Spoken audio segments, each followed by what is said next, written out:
Ang tutorial na to idol ay tuturo ko sa iyo para madaling mapansin ni Boss M yung ating mga post sa Reels. Ito, sundan mo tong tutorial na to idol kung gusto mo yung tutorial na to. Sundan mo video na to. Ayan. Ayan idol. Punta lang tayo sa Facebook natin. I-open na natin yung Facebook account natin.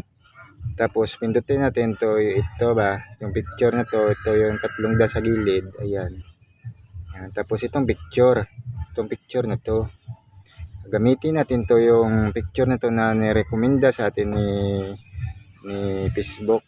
Dapat dito tayo dadaan mga idol pag mag-post tayo sa Reels para madaling mapansin yung mga post natin. Okay.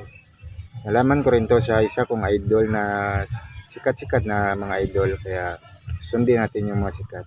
Yung mga na-monetize na ba? Ito, pindutin mo tong Reels. Tapos create Reels. Ayan idol, dito tayo dadaan pag mag-post tayo sa Reels. Tapos pili ka na dyan kung anong gusto mong i-post sa Reels mo. Okay na yan idol. At kung nakatulong sa iyo idol, syempre share mo na to para marami pa tayong matulungan na hindi pa alam technique na to kung paano mag-post sa Reels na madaling mapansin ni Algo. Kaya salamat mga idol, sana ma-share natin